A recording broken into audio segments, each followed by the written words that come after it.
주를 만난 이사야, 주를 만난 이사야. 진정한 의미에서 기독교는 만남의 종교입니다. 인격적으로 진솔하게 주님을 만남으로 시작되는 종교가 바로 기독교입니다.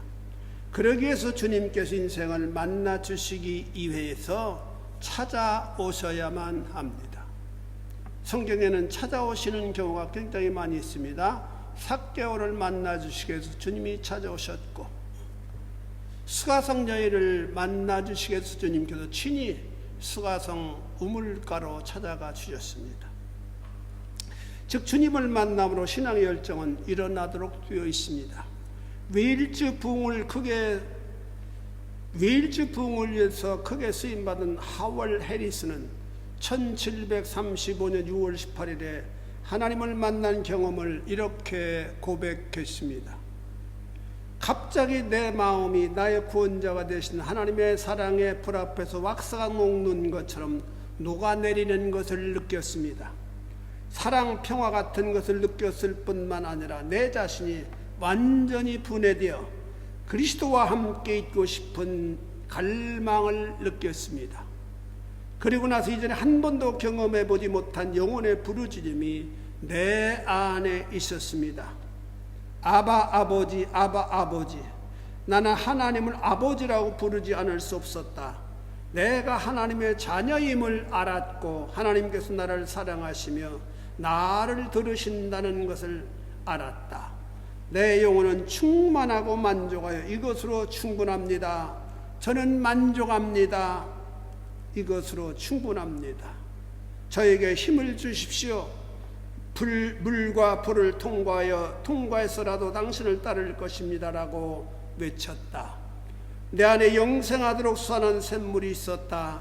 하나님의 사랑이 성령을 통해 내 마음에 부어지고 있었다. 이 시간 주님을 만난 이사야라는 말씀을 가지고 전할 때 성령의 은혜가 함께 하실 수 있게 되기를 주님의 이름으로 축원해 드립니다. 이것은 첫째로 분명한 경험입니다. 그 때를 성령은 정확하게 묘사했습니다.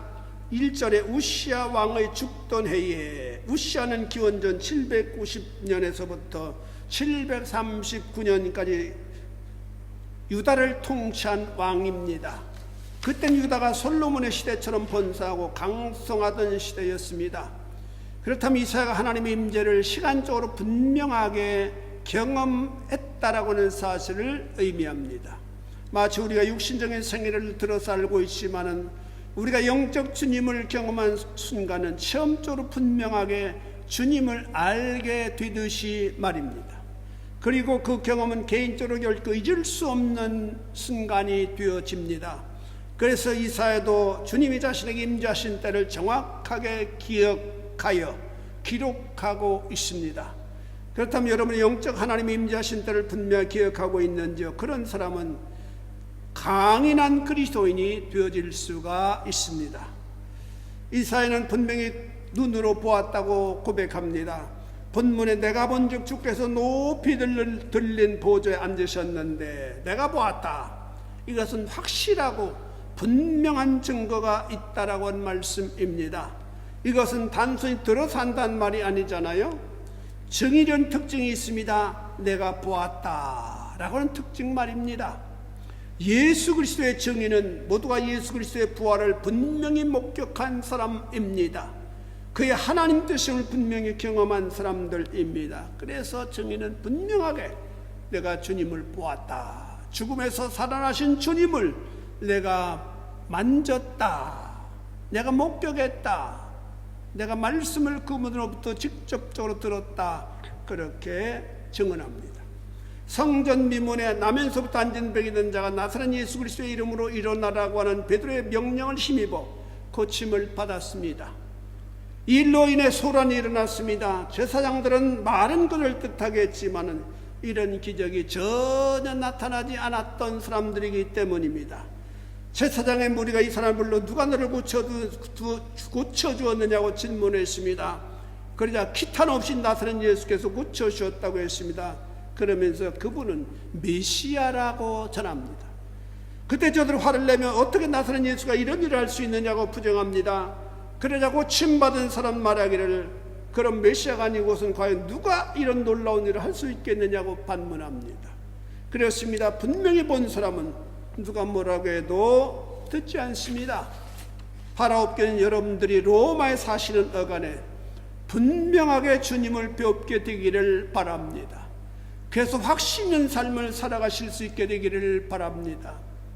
뿐만 아니라 주께서 높이 들린 보호자에 앉으셨다고 이사야는 증거합니다. 1절에 보니까 내가 본즉 주께서 높이 들린 보호자에 앉으셨는데, 높이 들린 보호자라는 어미로우신 하나님의 좌정하신 위치를 말씀합니다. 천지 만물을 말씀으로 창조하신 하나님께서 만물 위에 계셔서 만물을 통치하고 계십니다. 그 자리가 바로 높이 들린 보호자라고 설명합니다. 뿐만 아니라 지상교회를 주관하고 계신다고 말씀합니다. 본문의 그 옷자락은 성전에 가득했고 그 옷자락은 성전에 가득했다. 에베소 2장 1절에 보니까 에베소 교회 사자에게 편지하기를 오른손에 7뼈를 붙잡고 7 금초대 사이에 다니신 이가 가라사대. 7 금초대는 소아시아 7 교회를 지칭하는데 오른손에 7뼈를 붙잡고 7 금초대 사이에 다니신 이다. 다시 말해서 교회를 순례하시는 분이시다 라는 의미입니다. 계시록 3장 1절에 보니까 사대교회 사자에게 편지하시기를 하나님의 7 영과 7 뼈를 가진 이가 가라사대. 하나님의 7 영, 7 뼈, 7뼈는 7 교회를 지칭합니다. 그렇습니다. 하나님은 지상의 교회를 주관하시는 분입니다. 그분은 바로 주님이십니다. 당신께서 피로 값주고 사신받은 교회이기 때문에 생명처럼 교회를 사랑하신 분이 바로 주님입니다. 주님이 소아시아 7 교회를 붙들고 계셨습니다. 이제도 지상의 교회들을 다스리고 계신 분이 바로 우리 주님입니다. 그리고 자신의 교회를 섬기는 사람들을 사랑하시고 눈여겨보시는 분입니다. 비록 초라한 모습이라 할지라도 우리 주님은 개의치 않으십니다. 우린 교회를 생각할 때마다 교회 건물을 기억할 것이 아니라 이 교회를 붙잡고 계시는 주님의 능력을 우리는 기억할 수 있어야만 합니다.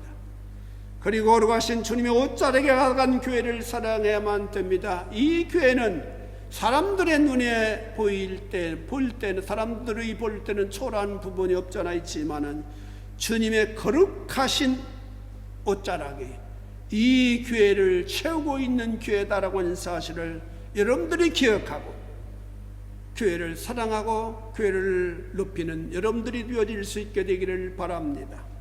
주님께서 지상교회를 주장하시기 때문에 악의 이슬이 결코 연약하게 보이는 교회를 무너뜨릴 수 없습니다. 로마의 10대 왕들의 교회를 핍박했습니다만 결코 교회를 굴복시킬 수 없었어요. 군대서의 일입니다. 주일날 병장에 쫄병들을 집합시켜 놓고 교회 갈 사람 나오라고 소리칩니다. 그래 몇 사람이 나옵니다. 그랬더니 나온 놈들 엎드려 뻗쳐. 그러더니 빠따를 쳤습니다. 그리고는 또 묻습니다. 그래도 교회 갈 사람은 남아. 그러다 대부분 들어갔습니다. 그러나 남은 사람이 있었고 그는 죽도록 맞았습니다. 그래도 가겠냐? 예, 그래도 가겠습니다. 이게 진짜 신자입니다. 그런 사람에게는 그 다음부터는 열외를 시켜줍니다. 그 친구가 교회 간다면은 아무리 상관들도 어떤 상관들도 하사관도 막지 않습니다. 왜냐하면 그가 진짜라고 하는 것을 보여주었기 때문입니다. 이런 생명력으로 지상교회는 유지되어 왔습니다. 그의 거룩하신 옷자락의 교회의 가득함을 체험한 사람들이 누가 뭐라고 해도 교회를 떠날 수 없기 때문입니다. 그리고 그런 사람들은 교회를 사랑하기 때문입니다. 이사야는 스랍들의 창화를 보았다고 고백합니다. 스랍들은 하나님을 섬기는 천사들입니다. 저들이 6 날개가 있는데 둘로는 얼굴을 가리웠고 그 둘로는 발을 가리웠고 발을 가리웠다. 하나님 바로 곁에서 하나님을 찬송하는 천사들이 자신의 발을 가리었다. 굉장한 의미가 있습니다. 무엇을 의미합니까? 겸손을 의미합니다. 하나님 바로 직은의 거리에서 하나님을 찬양하는 그 높은 신분의 천사들도 하나님 앞에서 발을 가리웠다. 여러분, 우리가 그렇다면 얼마나 하나님 앞에서 우리가 겸손해야 되는가라고 하는 사실을 배울 수 있어야만 합니다. 둘로는 날며 서로 창화하여 가로되 거룩하다 만군의 여호와여, 그 영광이 온 땅에 충만하도다. 성전에서는 거룩하신 하나님, 임재하신 하나님을 찬송해야 한다고 하는 사실을 우리는 서랍들을 통해서 배우게 됩니다. 그때 이같이 창하는 자의 소리로 인하여 문지방의 터가 유동하며 집의 연기가 충만했다고 말씀합니다. 다시 말해서 거룩하신 주님께서 임재하심을 의미합니다. 교회는 건물이 화려해서 아름다운 것이 아니라 거룩하신 하나님이 임재하시기 때문에 아름다운 곳입니다.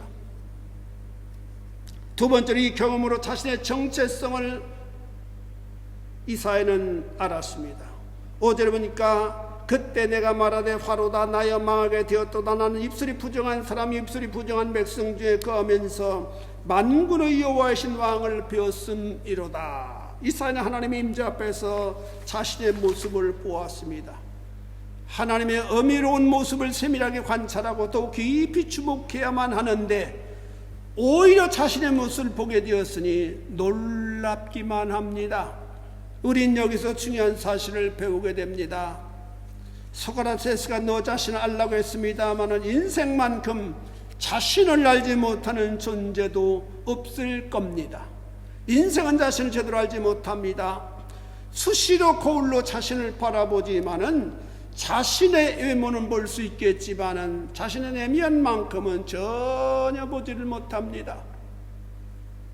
아니, 자신의 생각이 올바른지도 분별하지 못하는 경우가 허다합니다. 그러기 때문에 세상에는 문제가 끊이질 않고 일어나는 것 아니겠습니까?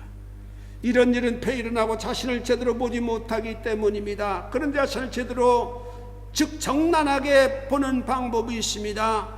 그것은 주님께서 본문에서와 같이 주님께서 개인에게 임재하실 때만 자신을 분명히 볼 수 있게 됩니다. 이사야는 주님의 임재를 경험한 다음에 자신을 보게 되었습니다. 자신을 보고서 이사야는 고백합니다. 화로다 나여 망하게 되었도다. 나는 입술이 부정한 사람이요 입술이 부정한 백성 중에 거하면서 만군의 여호와이신 왕을 배웠음이로다.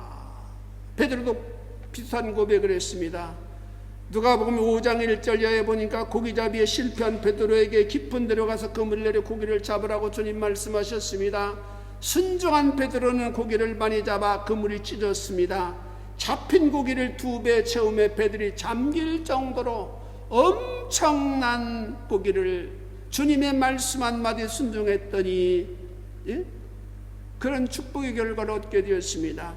이 모습을 통하여 말씀하신 분이 하나님이라는 사실을 깨달은 베드로는 예수의 무릎 아래 엎드려 가로되 주여 나를 떠나서 난 죄인으로소이다 라고 고백할 수밖에 없었습니다.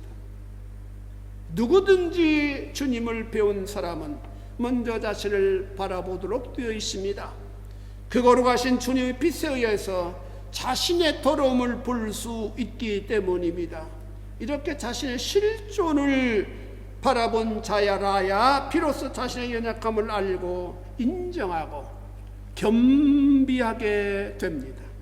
이사야는 선지자였고 윤리나 도덕적으로 뛰어난 삶을 살았던 사람이었지만은 주님의 거룩하신 빛에 자신을 비추어 보았을 때 역시 죄인 된 더러운 자신이었음을 알게 되었습니다. 그리고 죄를 탄식하게 되었습니다. 죄를 주로 보고 탄식하는 사람은 소망이 있는 인생입니다. 주님은 그런 인생들을 긍휼히 여겨주시기 때문입니다. 세 번째로 죄를 용서함 받게 되었습니다. 때에 그 서랍의 하나가 사조로 탄에서 취한 바 핀수 손에 가지고 내게로 날아와서 그것을 내 입에 대며 가로되 보라 이것이 내 입에 닿았으니 내 악이 죄하여졌고 내 죄가 사여졌느니라. 죄를 사함받기 위해서는 성령의 은혜를 받아야만 된다라고 하는 비유적인 표현입니다. 죄를 애통하게 여기는 사람은 주님의 긍휼히 여기심을 받게 됩니다. 자신의 죄를 보고 탄식했을 때 스랍이 단에서 핀수, 다심에서 불이 빨갛게 핀수를 가지고 와서 부정한 입술을 태워주었다. 단은 무엇입니까? 말씀을 전한 이 강단에서 말씀이 떨어질 때 그 말씀이 빨간 핀 숯이 되어서 우리의 죄악을 살 수 있다라고 하는 말씀입니다. 이것은 성령의 불로 입술을 태워 정하게 하시는 상징적인 모습입니다. 그렇습니다. 우리의 죄를 성령의 불로 태워주시는 하나님입니다. 그럼 우리는 죄에서 용서함을 입게 됩니다. 그래서 요한일서 1장 9절에 보니까 만일 우리가 우리의 죄를 자백하면 저는 미쁘시고 의로우사 우리 죄를 사하시며 모든 불의에서 우리를 깨끗게 하여 주신다고 약속합니다. 그렇다면 우리가 우리 죄를 볼 수 있다고는 사실 큰 축복입니다. 그것은 용서함 받을 수 있는 길이기 때문입니다. 그런데 중요한 것은 이사야 선지자가 이렇게 주님의 임재를 통해 자신을 보게 되자 놀라운 사건이 일어났습니다. 그것은 주님의 음성을 듣게 되었다라고 하는 사실입니다. 8절에 보니까 내가 또 주의 목소리를 들은즉 즉 이르시되 내가 누구를 보내며 누가 우리를 위하여 갈고 내가 누구를 보내며 누가 우리를 위하여 갈고 하나님께서 하나님에 대해서 말씀하실 때 복수로 사용합니다. 누가 우리를 위하여 갈고 바로 하나님은 성부, 성자, 성령 세 하나님이라고 하는 사실을 우리들에게 말씀하고 있는 부분입니다. 하나님의 이 음성 앞에 이사야는 용기 있게 대답했습니다. 내가 여기 있습니다. 나를 보내소서. 내가 여기 있습니다. 나를 보내소서. 이사야는 하나님의 임재를 통하여 자신을 볼 수 있었고 더 나아가서 중요한 소명을 깨닫게 되었습니다. 사랑하는 성도 여러분, 이 시간 우리는 임재하신 주를 배운 이사야라는 말씀으로 함께 은혜를 받았습니다. 이사야는 성전에서 임재하신 주님을 배웠습니다. 그는 성전을 다스리고 계신 분이셨습니다. 그는 거룩하신 분이셨습니다. 그는 영광의 온 땅에 충만하신 분이셨습니다. 그는 인생들로 하여 먼저 자신을 보게 하시는 분이셨습니다. 그는 인생의 죄를 탕감하여 주시는 자비로우신 분이셨습니다. 그는 인생에게 하나님의 소명을 허락하시는 복된 분이셨습니다. 사랑하는 성도 여러분, 이산이 경험을 가지고 주국을 구원하기 위하여 최선의 삶을 다하는 그런 길을 걸어갈 수가 있었습니다. 그렇다면 이사야가 임재하신 주님을 배웠듯이 우리도 이 시대에 나에게 임재하시는 주님을 배워야만 합니다. 주님을 배울 때 새로운 비전을 갖게 되고 비전을 성취하기 위하여 용기 있는 도전을 할 수 있는 자가 되어지게 됩니다. 이사야가 받은 비전 여러분도 받게 되시기를 주님의 이름으로 축원해 드립니다. 기도하시겠습니다. 자비하신 아버지 하나님, 주님의 은혜를 감사합니다. 이사야는 성전에서 주님을 배웠습니다. 주님을 뵙게 되자 자신이 얼마나 하나님 앞에 죄인된 존재이고 연약한 존재이고 무능한 존재인가라고 하는 사실을 깨달았습니다. 그래서는 탄식하지 않을 수 없었습니다.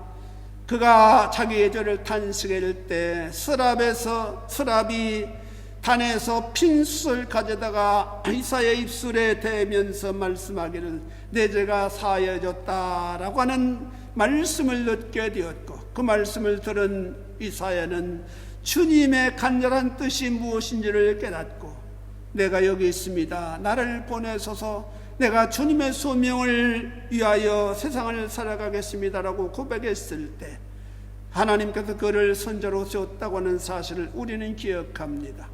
우리도 남은 여생 정말로 주님의 부르심을 받아 주님 기뻐하신 일을 하기를 원합니다.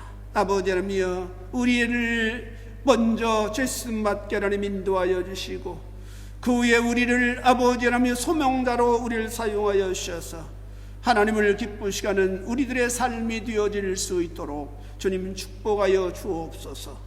예수님 거룩하신 이름 받들어 기도 올리옵나이다. 아멘.